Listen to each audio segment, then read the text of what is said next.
Estás escuchando Milenio 3, por Ayuca Náutica. 3 y 6 minutos, con el ritmo de Tembi que pone en el calero, regresa nuestra nave. Y yo tenía la impresión de que era un programa importante, ojalá hayamos sembrado esa inquietud. Yo creo que es una noticia clave y que da para mucho, y que las preguntas casi filosóficas surgen, y que esto sí que es misterioso de verdad. Y además, como está pasando últimamente, el misterio, hasta de la forma más incomprensible, se aparece de alguna forma, está presente. Seguramente los fenómenos extraños tienen algo que decir. Seguramente estamos muy lejos todavía de encontrar la llave, la clave que una ciencia y lo que hace el hombre, lo que descubre el hombre, con todas las visiones, con todas las apariciones y con todas las cosas que nos parecen hoy increíbles. ¿No decía Javier también Clark aquello de cualquier tecnología superior será imposible de distinguir de la magia?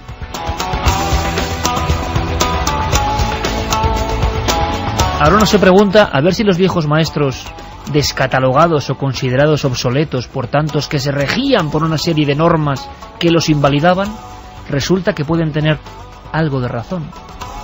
¿Es posible? Se nos están cayendo los argumentos de muchos escépticos, es decir, alguien que decía que no se podía superar la velocidad de la luz y que por lo tanto era imposible el contacto interplanetario, que la física se regía por unas leyes muy estables, marcadamente rígidas. Bueno, pues todo eso se está viniendo abajo gracias a los avances punteros precisamente en esta disciplina. Es al nivel de lo de las piedras que caen del cielo, ¿eh? Exactamente, es lo mismo, o lo que hablábamos antes, lo que decía The Guardian respecto a la teoría heliocéntrica, considerada herejía, y que después, en fin, la tecnología del momento, los telescopios del momento, demostraron que estaba en lo cierto.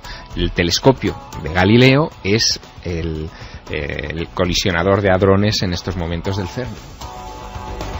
De todas formas, los egos, las envidias, los científicos también son seres humanos. Hay un pequeño detalle que he omitido para no poner en un compromiso a nuestra invitada, pero es que esa teoría de que, bueno, podía ser un golpe de efecto debido a la financiación, etcétera, etcétera, procedía ni más ni menos que de un físico teórico español que trabaja también en el CERN. Es decir, incluso dentro de la misma institución, pues puede haber también sus roces y sus historias. A mí un día, Santi, se me ocurrió decir al final de Cuarto Milenio, cuando cuento ya las cosas que me cruzan por la cabeza, por entre las neuronas, y las suelto así, lo de las mafias de la ciencia, y porque, como las mafias del periodismo, las mafias de los historiadores, las mafias de los artistas, las mafias de todo, existen. Pero hay una tendencia en el ser humano a considerar hoy la ciencia como algo libre de cualquier pecado, como algo absolutamente aséptico, como algo que es lo que es. Si lo dice un científico, tiene la misma verosimilitud y certeza hay en ese postulado, con los mismos errores y aciertos que antes lo decía un religioso, por ejemplo. Y yo he visto en mucha gente los mismos malos procedimientos del dogma. Me da igual que sea religioso, científico o culinario, es que me da lo mismo. El dogma. Esta es la verdad y lo que no está dentro de este cuadrículo no pertenece al ámbito de la verdad y por lo tanto lo ataco y lo descarto. Esas actitudes ante lo que está pasando en el universo. Si alguien es consciente de que no sabemos cómo empezó la vida en el universo, que no se ha vuelto a hacer vida de la nada como ocurrió, que no sabemos realmente en la concepción humana una serie de cosas que ocurren en cada una de las vidas y que los científicos ahora andan preguntándose, que no sabemos si en las estrellas hay, no hay, hubo o no hubo otras civilizaciones, que apenas sabemos incluso cosas del ámbito de nuestro propio planeta y por qué están elegidos en mitad de miles de millones de planetas, y en mitad de esa bolita azul, punto azul pálido que atraviesa universos infinitos donde no sabemos nada de nosotros ni de lo que nos rodea, mucha gente se comporta con la suficiencia de creer que sabe. Y eso me deja tan sorprendido. Es el gran enigma humano. Claro, también se vive y se está mucho más cómodo, ¿no? Encuestas. Y ahora viene Javier con la caja de Pandora, la otra, la de papel viejo, lleno de documentos, lleno de historias que ya están desplegándose. Y luego Santi Camacho, con una conspiración, que esta puede también encender ascuas, me parece una fuerte. noticia, pero vamos. Bueno, Pero puede dar tiene mucho ver... que hablar en fechas próximas. Exactamente, pero caramba, una noticia de esas que solo controla nuestro compañero Santi. Encuesta. Vamos con esas encuestas. Pueden seguir votando en ikerjimenez.com. Hoy hemos puesto la pregunta de: ¿se ha abierto la puerta a los viajes en el tiempo? 57,3% sí, no 42,7%. Sigue estando muy igualado, pero ganando el sí.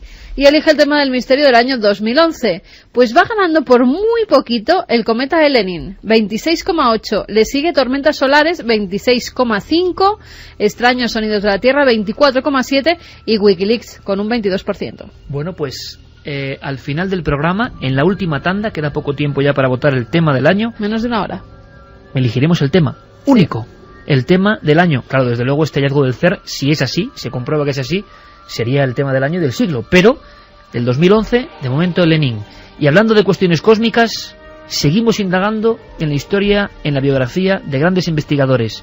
Javier ha tenido acceso, lo repito, a un material digno de un dossier de alto secreto. Lo llamamos también entre nosotros la caja de Pandora, porque hay cosas que surgen así, como neutrinos, estallando, inesperadas, que nos emocionan, que son increíbles. Trozos de papel, fotografías, documentos, direcciones, expedientes médicos, croquis, un tesoro que además es que Javier tiene en eso mucha suerte, porque él se baja a cierto sitio que no hay a decir dónde está, lo consulta, lo ve, indaga, selecciona, y nosotros simplemente, como ahora, ¿qué podemos hacer? Escuchar. Esta es una noche muy especial porque hace exactamente 10 años fallecía en La Garriga, cerca de San Feliu de Codines, el pueblo en el que vivió durante 3 décadas, Antonio Rivera. Antonio Rivera, autor de muchísimos libros sobre el fenómeno OVNI, uno de los mayores divulgadores de lo enigmático, de lo misterioso, no solamente sobre el espacio profundo, sino también sobre el fondo de los océanos. Se nos fue y nos dejó un legado muy sorprendente. Un legado en forma de escritos, de correspondencia, pero también de voz. El propio Antonio se nos presentaba así hace poco tiempo. Yo me presento con 50 obras a la espalda, y 20 de ellas dedicadas al fenómeno OVNI, y toda una vida de dedicación, 30 años. O sea que, en fin, yo creo que esos son más o menos lo que podemos decir mis credenciales. Sus credenciales incluyeron una expedición, la primera del siglo XX española, a la isla de Pascua, donde no solamente inventarió todos los moais que había en la superficie de la isla, sino que buceó en todo el perímetro costero tratando de encontrar restos de esas misteriosas estatuas sumergidos, y los halló. Trató de reconstruir la misteriosa historia de los hombres pájaro que en un momento determinado poblaron aquella isla y que él terminó vinculando extrañamente con la cultura egipcia. De hecho, muchos de sus escritos y de su correspondencia con Thor Heyerdahl, con Jacques Cousteau y con otros grandes de la época, habla de este tipo de cuestiones, correspondencia que yo he podido consultar y leer. Y se encontró, Javier, fenómenos extraños en la isla también. Y se encontró fenómenos extraños de los que un día hablaremos, porque además existe la documentación sonora de los relatos de esas visitas extrañas en la isla de Pascua. Pero hay más, porque la verdadera obsesión de Antonio Rivera, sin lugar a dudas, fueron los ovnis. Él empezó, como cualquiera de nosotros, recogiendo las noticias que publicaba a principios de los años 50 la prensa española, con cuentagotas, poniéndolas todas en carpetas, relacionándolas entre sí y descubriendo que ahí había un gran misterio. Pero Antonio se cansó de coleccionar esos recortes y quiso dar un paso más allá.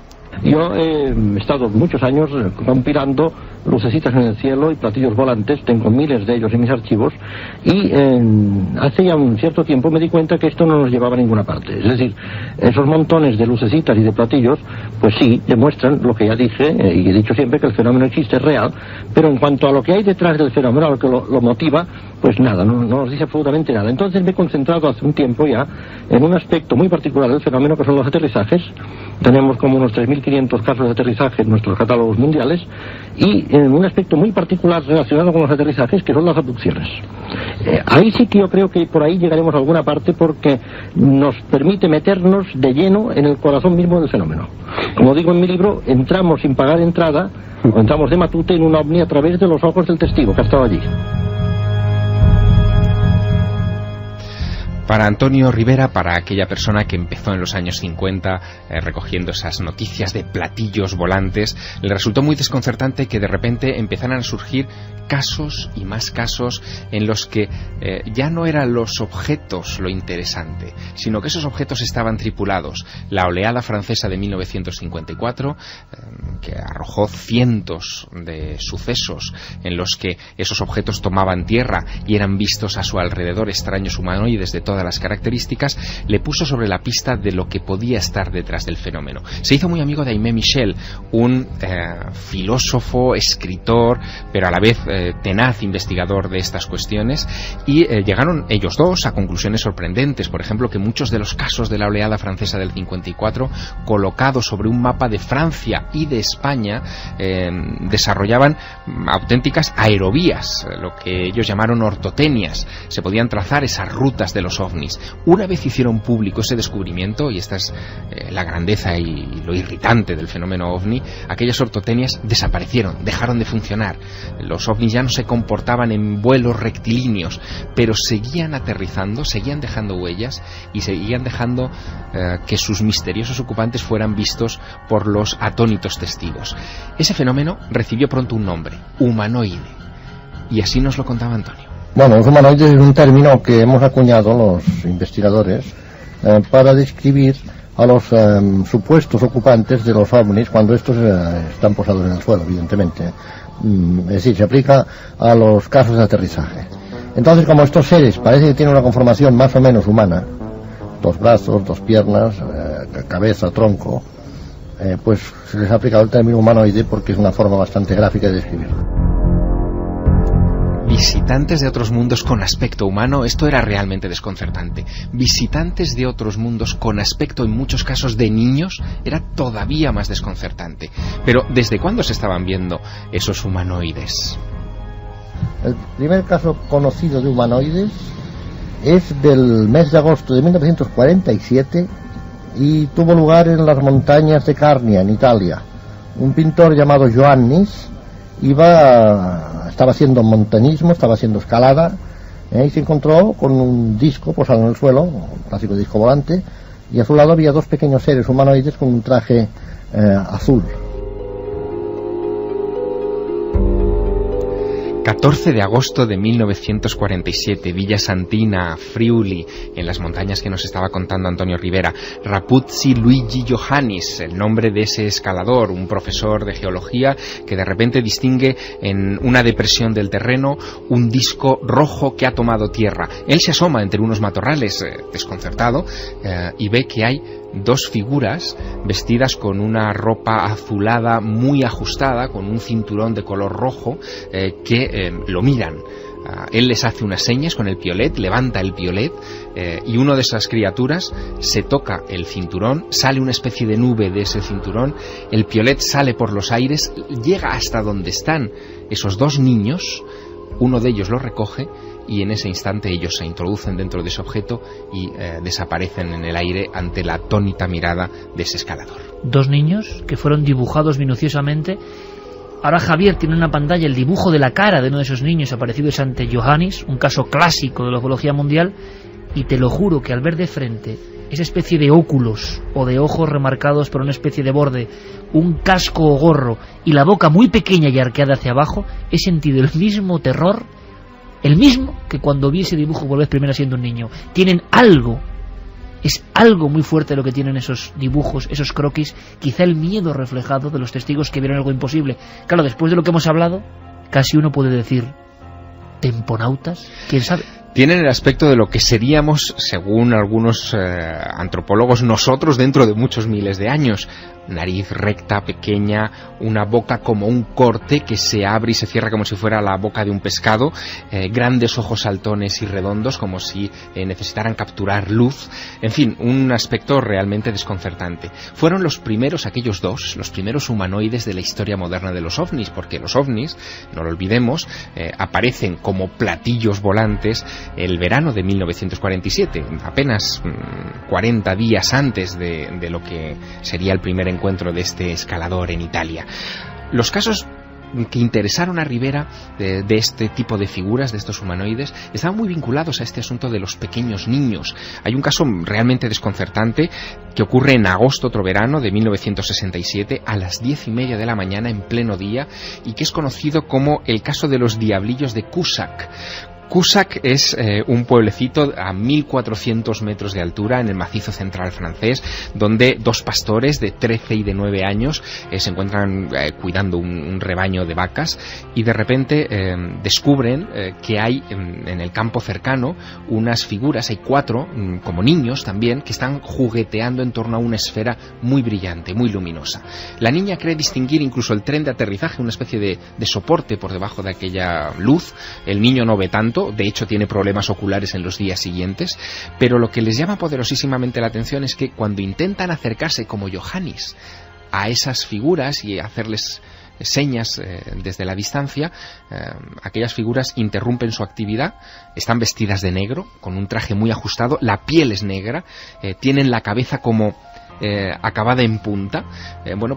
Uno de ellos se les queda mirando y de repente remonta el vuelo, no tiene alas, pero salta hasta la parte superior de la esfera, se introduce en ella, y los otros 3 la imitarán, con una diferencia. El último parece que tiene una especie de espejo o de objeto muy brillante en la mano, un objeto que deja en el suelo y que tiene que volver a recoger antes de introducirse en esa esfera luminosa y desaparecer. Ese caso, a la luz del día, con 2 testigos, marcó profundamente a muchos investigadores, y de hecho, tanto el GEPAN, que fue un organismo francés oficial dedicado a la investigación del fenómeno OVNI, como la mayor parte de los investigadores y escritores en activo que se ocuparon de este asunto, entrevistaron a los niños y nunca encontraron una sola contradicción en aquel relato. 3:23, Javier, y ahora recordando el dibujo incluso de esos niños pastores que ven cómo esos pequeños enanitos o niños oscuros entran en lo que es la nave posada. Yo me estaba acordando, 30 años antes de ese caso, el señor Mora en Aznalcázar, provincia de Sevilla, observa lo que él identifica mucho antes de esta época como un trompo blanquecino, tú lo recuerdas perfectamente, y unos niños que van entrando y saliendo, volando junto a esa especie de imposible. 30 años antes, esos niños, sea lo que sean, parece que se venían viendo en diferentes países y entornos.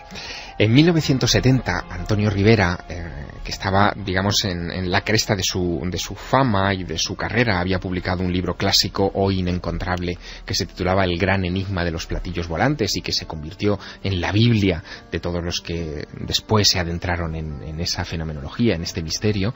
Antonio Rivera se traslada al pueblo de San Feliu de Codines, que se encuentra en el Vallés, a unos 30 kilómetros más o menos de Barcelona.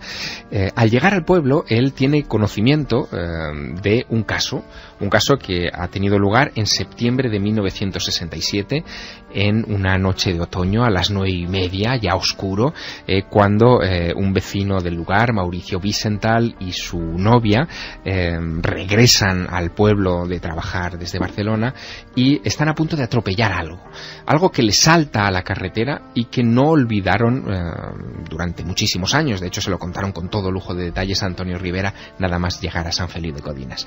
Lo que vieron fue una criatura sin ovni, en este caso no hay objeto, pero viene una criatura de un aspecto muy extraño. Tenía la piel como verdosa, brazos muy largos, un vientre prominente, unos 70 centímetros de alto, y caminaba bamboleándose de un lado a otro, cruzando la carretera, con cierta lentitud. No lo atropellaron por poco, y ellos siempre se quedaron confundidos porque, de hecho, lo interpretaron como una especie de criatura híbrida entre una rana o algo así, un batracio, y un ser humano. Nunca le encontraron explicación, pero se quedaron muy sorprendidos cuando fueron a visitar a Antonio Rivera a su casa, una casa que yo he visitado en muchísimas ocasiones, llena de libros, de gatos, con un pasillo interminable en el que se amontonaban viejas revistas, recortes de prensa, recuerdos de la isla de Pascua y de otras muchas cosas que sedujeron al bueno de Antonio. Y en esa casa, bajo un retrato de Antonio dibujado a mano encima de su viejo sofá, le contaron que aquella criatura les miró en un momento dado y que era idéntica a un dibujo que Antonio tenía en ese momento encima de su mesilla. procedía de una exposición hecha en Canadá sobre ovnis y era un humanoide que había sido visto por unos niños en un pueblo francés, que para los testigos, para el señor Wiesenthal y su novia, resultó una revelación. Lo que ellos habían visto, lo habían visto otras personas en otras latitudes del planeta. ¿Qué era aquello?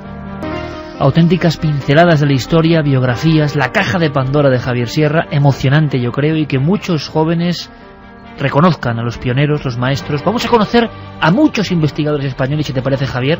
Estás haciendo documentales y a material único, exclusivo, y que yo creo que es como parte de la historia, de nuestra historia, de los que nos enamoraron en el sentido de querer la ufología y otros muchos misterios. Y yo me pregunto, hace 10 años que murió Antonio Rivera. Él hizo un libro que se llamó En el túnel del tiempo. Así es. ¿Y cómo le hubiese gustado a Antonio estar aquí hablando de que los científicos estaban casi con sus propias manos tocando esa posibilidad, hablando sin tapujos de viaje en el tiempo? ¿Cómo le hubiera gustado a Antonio, yo que también lo conocí, coger el periódico El Mundo y en toda la portada leer: un experimento impulsa el sueño de los viajes a través del tiempo? Porque en aquel libro de Planeta, colección documento, él hablaba de eso. ¿Serán los causantes de los misterios viajeros del tiempo? Amigo Iker, ¿y si él estuviera leyendo esa portada? Porque ya, compañero Javier, no sabemos nada de casi nada. Yo me lo he preguntado antes. ¿Y si otras entidades, no extraterrestres y no fantasmales, sino por ejemplo seres humanos del año 32.421, están ya aquí observando, que son las 3:28, mirando a Noel Calero, a Carlos Dargo y a Fermín, y a nosotros? Y muchos se reirán diciendo imposible. Todavía el hombre no aprende que la palabra imposible no puede entrar en los diccionarios del conocimiento. Vaya historias, qué emocionantes, qué de cosas vamos a aprender con Javier Sierra. Hay tantos investigadores que se olvidaron, que se perdieron, con historias heroicas. ¿Sabéis que la plaza de un pueblo de Sevilla está dedicada a un ufólogo? ¿A que no lo sabíais? Bueno, pues contaremos la historia. La historia de Honest Man. Honest Man. No digamos quién es. Desde luego simplemente firmaba como hombre honrado. Bueno, vaya historias. Las contaremos. Ahora vienen las conspiraciones anti-Camacho, pero antes, ese repaso fundamental por lo que ha pasado en Internet. Que, claro, es que es importantísimo. Lo estamos viendo. La rueda de prensa del gran acontecimiento, quizá del siglo o de los siglos, se ha dado por Internet, no por una cadena de televisión. Es curioso, ¿eh? Es un ejemplo. Nuestro cronista, nuestro temponauta en el ciberespacio, con Milenio Red, Diego Marañón. Milenio Red. Toda la información digital del mundo del misterio.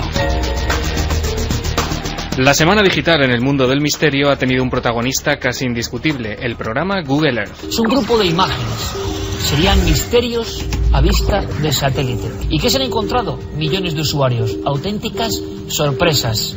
La famosa aplicación se está convirtiendo en una valiosísima herramienta para los arqueólogos, que salvan de este modo la casi imposible burocracia necesaria para desempeñar su labor en ciertos lugares. Según la revista New Scientist, David Kennedy, investigador de la Universidad de Western Australia, ha logrado observar miles de áreas arqueológicas en Arabia Saudí desde su ordenador.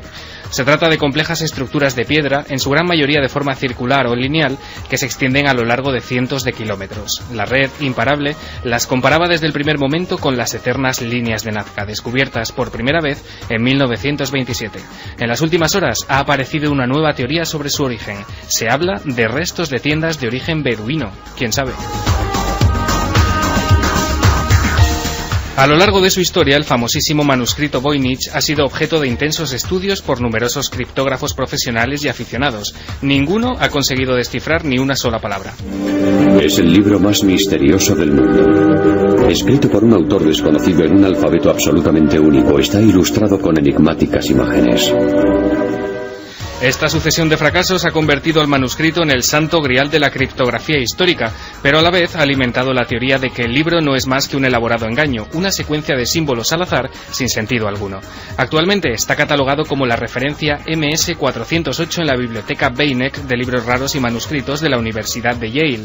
entidad que lo ha escaneado a gran resolución y lo ha colgado en su página web, donde pueden examinarse todas y cada una de sus páginas con un detalle nunca visto. Quizá la solución a este enigma esté a un golpe de ratón. Escuchan el silencio, observan lo invisible, rastrean las sombras y buscan la verdad en el otro lado. Es la vocación tardía por la aventura de estos veteranos rastreadores del más allá, el Grupo ETA. Un grupo que fue creado por el padre José María Pilón en 1987, siguiendo las pautas de actuación que se habían implantado con anterioridad en Estados Unidos en este tipo de investigaciones. Cada uno tiene profesiones y actividades ajenas a la parapsicología, pero a todos les une el entusiasmo por estos fenómenos. Después de muchos años de sequía en la red, su página web se ha convertido en los últimos meses en el punto perfecto para aglutinar gran parte de sus documentos y experiencias. Su labor durante más de 20 años justifica su buena reputación no solo en España, sino también en el ámbito internacional. Además, la periodista Sol Blanco Soler, uno de los pilares fundamentales del grupo, acaba de publicar su último trabajo, Crónicas del Más Allá. Un piscicultor británico, John Rowe, afirmaba hace escasos días haber fotografiado por enésima vez al más clásico de los críptidos. Sin duda, el mito más conocido del siglo pasado es el monstruo del lago Ness. ¿Es simplemente un mito o se trata de un animal prehistórico que comparte esta era con nosotros? Rowe dijo que estaba trabajando en su propiedad cuando decidió tomar una imagen del arco iris en el lago. Después de revisar la imagen, algo inusual llamó su atención. Por otro lado, el pasado 15 de septiembre, el Daily Mail publicó una imagen de sonar que recoge una figura alargada en las profundidades del lago. Hay registrados más de 3.000 testimonios de observaciones, decenas de fotos y filmaciones que atestiguan que en este lago del norte de Escocia se esconde lo que parece un enorme animal misterioso. Quien quiera contribuir en la búsqueda desde su casa tiene la opción de usar la webcam oficial del lago, online 24 horas al día. Si quieres intentarlo, gracias a Guillermo León puedes acceder a este y al resto de enlaces que hemos mencionado desde ikerjiménez.com. El misterio continúa en la red. Pues el debate continúa en la red, y en las continúa diferentes hirviendo, vías de ¿no? contacto. Vamos a repetirlas: milenio3 con número @ cadenaser.com, www.cadenaser.com, donde dejan los mensajes, y también La Nave del Misterio tanto en Facebook como en Twitter. Anaís nos decía, amigos, vaya notición, ¿qué pasaría si lo utilizásemos para usar el cronovisor, el tanatoscopio, algún aparato para descubrir todos los secretos que nos aguarda la historia desde el inicio de los tiempos? Dinosaurios, Göbekli, Jesucristo, ¿estamos realmente preparados física y psicológicamente para asimilar algo así? No. No cambiéis, por favor, gracias por las reverencias al gran Sagan. Oye, por cierto, ¿tú te imaginas al hombre de cuello de pico doble? Es decir, el extraño humanoide de piedra de Balikligol, que quizá en algún momento estuvo en esa cultura de Göbekli Tepe o Cataluyuk, que hemos visto que hay un montón de hallazgos recientísimos. Más noticias. Si es el recuerdo en piedra de un visitante que no podía interactuar pero que ellos vieron. Y dos cosas muy bizarras. Cuando hemos subido a coger un refresco, Javier y yo, Javier me ha cogido por la pechera y me ha dicho completamente emocionado que el padre Ernetti tenía razón. Cronovisor. Padre Ernetti, al que escucharemos en este programa, porque evidentemente en esa caja de Pandora también está la voz del Padre Ernetti y nos contará cosas que no se han dicho nunca. El hombre que dijo que el Vaticano, por si alguien no lo sabe, había ideado un plan para... Pues un plan para construir una máquina que recogiera imágenes y sonidos del pasado. Ese es el cronovisor, del que también han hablado algunos otros científicos, sacerdotes y gente que estuvo en ese entorno, con los que yo en su momento me he ido entrevistando, y ese Pellegrino Ernetti fue el inspirador del personaje de una de mis novelas, Giuseppe Baldi, el padre Giuseppe Baldi en La Dama Azul. Pero claro, te ha dado un arrebato, ¿eh? Yo lo he visto. Sin duda, porque, en fin, si todas estas cosas que están apareciendo sobre la mesa son ciertas, ¿quién no nos dice que ese cronovisor ha sido inspirado desde el futuro? A mí sí que me va a dar un arrebato como me sigáis cortando cada pregunta que hago. María Gómez. Es que tiene mucha implicación filosófica cada pregunta. Que vamos a tener unos días. María Gómez nos dice, hola, antes no tenía claro el porqué de este retroceso en el tiempo y después de este debate me ha quedado mucho más claro. Apuntado el libro para el cumpleaños de mi sobrina. Ojalá esta noticia sea una realidad y no un error. Un saludo y gracias por esta nueva temporada. Juan Álvarez, buenas noches milenarios, os escribo para deciros que me encanta cómo sois capaces de contar con tanto interés desde el misterio de un asesino en serie hasta el descubrimiento de partículas más rápidas que la velocidad de la luz.